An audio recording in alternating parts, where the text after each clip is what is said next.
सभी बच्चों को ग्रीटिंग नमस्कार। तो आज हम स्टार्ट करने वाले संसद और विधानमंडल दोनों को हम कंपैरिजन करके पढ़ेंगे। हालांकि संसद के बारे में आपको पढ़ा दिया था, लोकसभा राज्यसभा, लेकिन जो भाग 5 है उसी की जस्ट नकल होती है बच्चे भाग 6। यानी भाग 6 के अंदर ना आप अलग से कुछ नया नहीं देखते हो। जो चीज़ केंद्र सरकार में संसद करती है वही चीज़ राज्य सरकार के अंदर विधानमंडल करती है। तो दोनों को हम कंपैरिजन करके ही अब पढ़ने वाले हैं। तो अब देखिए आराम से। देखो बच्चे, अगर हम बात करते हैं पूरे देश की, तो पूरे देश को चलाने का काम करती है संसद। यानी संसद पूरे देश को चलाती है। अगर हम संसद की बात करते हैं तो संसद के होते हैं 2 सदन। अगर हमसे पूछेगा सदन कितने हैं तो 2, एक लोकसभा एक राज्यसभा। लेकिन अंग पूछेगा तो कितने होंगे? 3। संसद के 3 अंग हैं, लोकसभा, राज्यसभा और राष्ट्रपति। तो जिस प्रकार से केंद्र सरकार में संसद होती है उसी प्रकार राज्य सरकार के अंदर विधानमंडल होती है। अगर हम संसद की बात करें तो संसद की जो सिमिलरिटी है या संसद की जो कॉपी है राज्य सरकार के अंदर वो विधानमंडल है। अब यहाँ पे हमें क्या कंपैरिजन करना है तो वो बात आप समझिए। अगर मैं आर्टिकल की बात करता हूँ तो संसद आता है 79 में, और विधानमंडल की बात करें आर्टिकल की तो आर्टिकल है 168 यानी 168। अगर मैं यहाँ लोकसभा की बात करता हूँ तो लोकसभा की एज इट इज जो नकल है या लोकसभा की जो कॉपी है वो विधानसभा है। यानी जिस प्रकार केंद्र सरकार में लोकसभा काम करती है उसी प्रकार राज्य सरकार में विधानसभा काम करती है। यानी कि जो लोकसभा की क्वालिटी है, सिमिलरिटी है या कोई भी बात है, वही सेम जो बात है वो विधानसभा की है। यानी लोकसभा विधानसभा के सिमिलर है। उसी प्रकार जिस प्रकार केंद्र में राज्यसभा आती है उसी प्रकार राज्य के अंदर विधान परिषद आती है। यानी अगर मैं राज्यसभा बोलूंगा या विधान परिषद बोलूंगा तो आप एक मतलब वहां पे समझ जाना, क्योंकि केंद्र सरकार में ये काम करेगी, राज्य सरकार में ये काम करेगी। अगर मैं लोकसभा केंद्र में बोलूंगा तो राज्य में अपने आप ही क्या आ जाएगी? विधानसभा आ जाएगी। तो उम्मीद है इतनी बात आप समझ गए हैं। तो शुरू करते हैं कंपैरिजन। सबसे पहला हम कंपैरिजन देखो यही लेके चलते हैं कि भाई लोकसभा का कंपैरिजन राज्यसभा के साथ होगा। इसका मतलब हम समझ लेंगे कि विधानसभा का कंपैरिजन विधान परिषद के साथ होने वाला है। लोकसभा 81 में आती है, राज्यसभा 80 में आती है। उसी प्रकार विधानसभा 170 आर्टिकल के अंदर आती है और विधान परिषद 171 आर्टिकल के अंदर आती है। अब समझिए ध्यान से। अगर मैं लोकसभा या विधानसभा के सदस्य का अगर मैं आयु पूछूं कि भाई लोकसभा का सदस्य बनने के लिए आयु कितनी होनी चाहिए? 25 साल।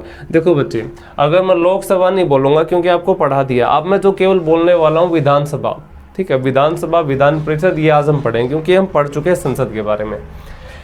तो विधानसभा के जो सदस्य होगा उसकी जो आयु हो, मिनिमम आयु कितनी होनी चाहिए? 25 साल। उसी प्रकार विधानसभा की कितनी होनी चाहिए? 30 साल। यहाँ पे 25 साल है, यहाँ पे 3 साल है। विधान परिषद की 30 साल, विधानसभा की 25 साल।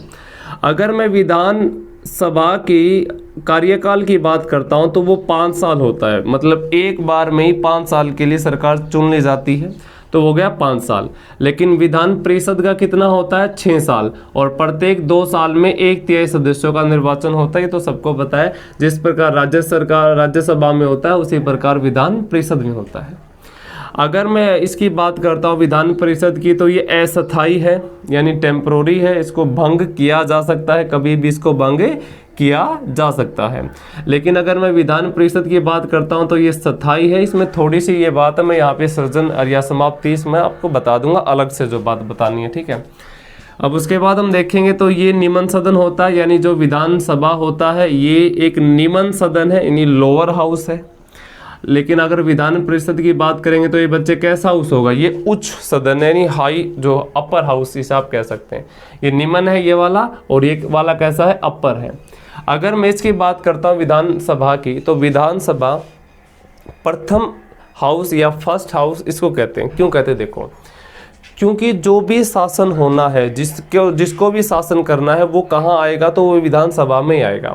यानी जो मंत्री लोग होते हैं वो विधानसभा में ही बैठते हैं, इसलिए विधानसभा को प्रथम हाउस कहा जाता है। जिस प्रकार केंद्र सरकार में लोकसभा को प्रथम हाउस कहा जाता है। तो इतनी तो बात आप समझ गए कि जो बात विधानसभा के लिए वही बात यहाँ लोकसभा के लिए, जो बात यहाँ विधान परिषद के लिए वही बात यहाँ पे राज्यसभा के लिए होगी, ठीक है। तो यहाँ पर जो होगा प्रथम सदन जो होगा वो कौन होगा? तो विधान सभा होगा, क्योंकि जो जिसकी सरकार चलती है ना वो बहुमत की सरकार होती है। आप सभी को पता है कि टोटल जो वो है सीट है उसका 50% प्लस एक जिसने भी ले लिया उसको बहुमत मिल जाएगा, और जब तक बहुमत रहेगा तब तक सरकार रहेगी। अब क्वेश्चन ये पूछा जाएगा कि भाई बहुमत इसको विधानसभा में चाहिए या विधान परिषद में चाहिए।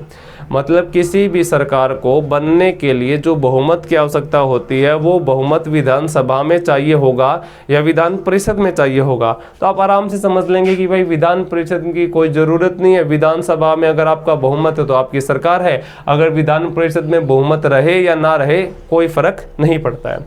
तो भाई इसलिए इसको जिसमें बहुमत मिलेगा तो प्रथम होगा, इसलिए विधानसभा प्रथम सदन होता है। ठीक है। अब ये जो होती है विधान परिषद इसको शिक्षित सदन कहा जाता है, क्योंकि यहाँ पे शिक्षित आदमी बैठते हैं। ठीक है।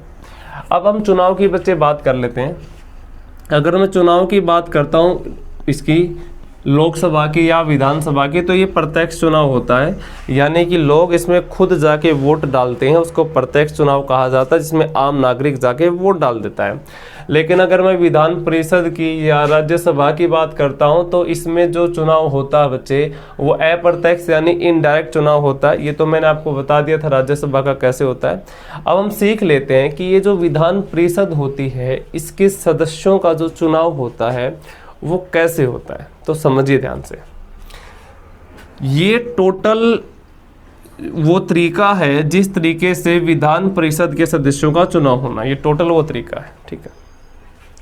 अब यहाँ पे बच्चे मैं मान लेता हूँ कि विधान जो परिषद है इसके अंदर एज्यूम कर लेते हैं कि भाई 72 कैंडिडेट हैं, 72 मेंबर हैं फिलहाल में। ठीक है। फिलहाल में कितने मेंबर हैं? 72। तो उस 72 में से आप स्टार्ट करेंगे राज्यपाल से। जो उसका राज्यपाल होगा राज्य का वो 1/6 सदस्य है, यानी 72 का यदि मैं 1/6 निकालूंगा तो कितना आ जाएगा? 12, यानी 12 सदस्यों को राज्यपाल मनोनीत करेगा। यानी किसी भी विधान परिषद के 1/6 सदस्य को राज्यपाल मनोनीत करता है। मैंने अज्यूम कर लिया कि किसी स्टेट में विधान परिषद की जो सीटों की संख्या वो 72 है, और 72 का 1/6 भाग निकालेंगे तो बच्चे कितना आएगा? 12 आएगा। ठीक है। अब राज्यपाल मनोनीत कितने करता है? तो 1/6।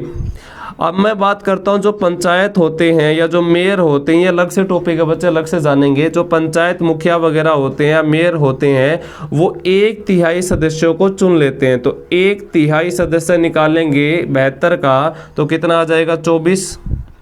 और उसी प्रकार जो विधानसभा है उस राज्य की विधानसभा वो टोटल सदस्यों, तो बच्चे अगर मैं विधानसभा की बात करता हूं तो उस राज्य की जो विधानसभा होगी वो 1/3 सदस्यों को चुन देगी। आगे बढ़ते हैं। आगे हम बात करते हैं तो शिक्षक जो टीचर्स होते हैं, तो टीचर्स जो होंगे उस राज्य के तो वो 1/12 सदस्यों को चुन देंगे। तो 1/12 निकालेंगे बच्चे 72 का। 72 अगर टोटल मैंने मान लिया, अगर उसका 1/12 निकालेंगे तो टोटल कितना आ जाएगा? 6 आ जाएगा। ऐसे स्नातक का मतलब होता है ग्रेजुएशन जिसने कर ली है और ग्रेजुएशन करके 2 साल बिता दिए हैं, यानी ग्रेजुएशन के बाद 2 साल बीत चुके हैं, तो आपका अलग से वोटर आईडी बन जाएगा, यानी वोटर कार्ड बन जाएगा। तो आप अगर उस राज्य में विधान परिषद है तो आप उस राज्य के विधान परिषद के सदस्यों को चुन सकते हैं अगर आपने ग्रेजुएशन करते हुए या करके 2 साल बिता दिए हैं। ठीक है। मतलब ग्रेजुएशन हो गई है पूरी, इससे अलग 2 साल और हो गए हैं तो आपका अलग से वोटर बन जाएगा, वोटर कार्ड बन जाएगा, तो आप चुनाव में भाग ले सकते हैं। तो भाई आप कितने चुन सकते हैं? तो 1/12 और 72 का 1/12 निकालेंगे बच्चे कितना आ जाएगा? 6। ठीक है। इसको आप जोड़ेंगे तो 24 24 48 12 60 और 6 66 और 6 कितना हो जाएगा? 72। तो उम्मीद है कि आप समझ गए। इसको याद कैसे करते हैं मैं अभी आपको करवा देता हूँ। आपको बच्चे याद रखना है राज्यपाल बीच में याद रखना, मैं ऐसे समझाता हूँ। राज्यपाल बीच में याद रखना, 1/6 सदस्यों को मनोनीत करेगा राज्यपाल। अब 6 का आधा करो, 3 3, तो 1/3 विधानसभा, 1/3 पंचायत या मेयर वाले या मुखिया वगैरह ये अलग से बढ़ाएंगे। और अगर मैं 6 का बचे दोगुना करूंगा तो 12 12, तो ये शिक्षक, देखो यहाँ पे कौन है, यहाँ पे आपको समझना है कि यहाँ पे है पढ़े लिखे आदमी, शिक्षक भी पढ़े लिखे, स्नातक भी पढ़े लिखे। और यहाँ पे जो लोग हैं बच्चे वो कौन है, तो वो जो चुनाव में हमेशा रहते हैं, जो राजनीति में रहते हैं भाई, ये विधानसभा भी राजनीति में रहते हैं, पंचायत और मेयर ये भी राजनीति में रहते हैं। तो राज्यपाल याद रखने हैं, राज्यपाल के यहाँ कौन है, तो भाई यहाँ पे तो एमएलए लोग हैं, यानी कि ये जो विधानसभा वाले हैं। तो यहाँ पे कौन है, वो इनके पास ज़्यादा पावर, तो 1/3 1/3 1/6 राज्यपाल। फिर हम यहाँ देखेंगे तो कौन है, शिक्षित के पास कम पावर होती है, तो यहाँ पे 1/12 1/12, 1/6 राज्यपाल, 1/3 विधानसभा, 1/3 मेयर पंचायत, 1/6 राज्यपाल, 1/12 कौन, शिक्षित में कौन, टीचर्स, 1/12 स्नातक। उम्मीद है इतनी बात आप समझ गए। अब बच्चे पता क्या है, ये बात है कि भाई पूरे राज्यों में विधान परिषद नहीं है, पूरे राज्यों में विधान परिषद नहीं है। तो कोई भी राज्य चाहे तो विधान परिषद बना सकता है, अगर कोई राज्य चाहे तो विधान परिषद नहीं बना सकता है। अब इसका सर्जन कैसे होता है, मतलब विधान परिषद बनाई कैसे जाती है, और विधान परिषद अगर है उसको हटाना है तो वो हटाई कैसे जाएगी, तो उसको समझ लीजिए आराम से। आर्टिकल 169 क्या कहता है, आर्टिकल 169 कहता है कि किसी भी राज्य के अंदर विधान परिषद को बनाया जा सकता है और उसको हटाया भी जा सकता है। कैसे, तो उस राज्य के विधानसभा में एक प्रस्ताव पारित करना है, और वो प्रस्ताव पारित करने के बाद संसद में भेज देना है, और संसद में लोकसभा और राज्यसभा यदि इसको पास कर देंगी और फिर ये राष्ट्रपति अनुमति दे देगा तो उस राज्य में विधान परिषद बन जाएगी। अगर हटानी है तो भी उसकी विधान परिषद प्रस्ताव पारित करेगी, फिर संसद पारित करेगी, फिर राष्ट्रपति अनुमति देगा तो हट भी जाएगी। बनानी है तो भी ऐसे, हटानी है तो भी ऐसे। तो अब हम देखेंगे कि कितने राज्यों में विधान परिषद है। पहले कितने में थी, 7, अब कितने में है, 6। याद कैसे करेंगे, सबसे पहले ऊपर UP Bihar, UP Bihar, UP Bihar, 4 नीचे महाराष्ट्र, महाराष्ट्र के नीचे कर्नाटक, की साइड में तेलंगाना, के नीचे आंध्र प्रदेश। फिर से देखिए, यूपी बिहार नीचे महाराष्ट्र कर्नाटक तेलंगाना आंध्र प्रदेश, यूपी बिहार महाराष्ट्र नीचे, सॉरी कर्नाटक महाराष्ट्र तेलंगाना आंध्र प्रदेश। इसको याद करना तो बच्चे देखो इसकी एक ट्रिक भी है। आप लोगों ने सुना होगा टीबी जुकाम, टीबी जुकाम, ठीक है, तो ये तो एक बीमारी है बच्चे, कुछ नहीं है। टी से बनेगा तेलंगाना, बी से बिहार, जम्मू कश्मीर में थी अब नहीं है, यू से यूपी, के से कर्नाटक, ए से आंध्र प्रदेश, एम से महाराष्ट्र। तो याद रख लेंगे कितने में, 6 में। 169 के तहत बना भी सकते हैं, हटा भी सकते हैं। अब में कितने में, 6 में, ठीक है। अब हम बात करते हैं इनके सदस्यों की कि भाई मैक्सिमम कितने हो सकते हैं। तो विधानसभा के मैक्सिमम जो सदस्य हैं वो कितने हैं, 500, और मिनिमम है वो कितने हैं, 60। मैक्सिमम कितने, 500, मिनिमम कितने, 60। यानी किसी भी राज्य के अंदर विधानसभा के सदस्यों का मैक्सिमम जो सदस्य हो सकते हैं वो 500 हो सकते हैं, लेकिन ज़्यादा से ज़्यादा यूपी में 403 है, और मिनिमम कितने हो सकते हैं, 60। लेकिन 3 ऐसे राज्य हैं जिसमें 60 से कम है, सिक्किम में 32 हैं, गोवा और मिजोरम में 40 है। तो याद रखना है आपको, ठीक है। अब हम बच्चे आगे बढ़ते हैं। अब देखो यहां पे समझो, जो आदमी संसद में बैठेगा उसको कहेंगे सांसद, और संसद इंग्लिश में क्या कहते हैं, पार्लियामेंट। पार्लियामेंट में बैठेगा तो वो हो जाएगा मेंबर ऑफ पार्लियामेंट, यानी एमपी। चाहे वो लोकसभा में है चाहे राज्यसभा में है, अगर वो इसमें बैठा है तो वो क्या कहलाएगा, एमपी, यानी कि सांसद।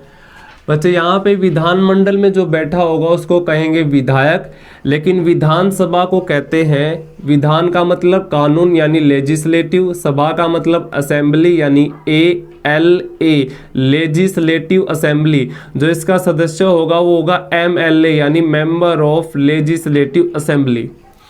विधान का मतलब होता है लेजिस्लेटिव, पी का मतलब होता है परिषद, मतलब होते हैं काउंसिल, और जो बैठेगा वो मेंबर यानी MLC। MLA विधानसभा में बैठेगा, MLC विधान परिषद में बैठेगा। तो उम्मीद है कि आप इतनी बातें समझ गए सारी। एमपी कौन होते हैं? जो संसद में बैठते हैं। एमएलए कौन होते हैं? जो विधानसभा में बैठते हैं। एमएलसी कौन होते हैं? जो विधान परिषद में बैठते हैं। तो उम्मीद है कि आज को आपको इतनी क्लास समझ में आ गई। Thank you for today, enjoying the class.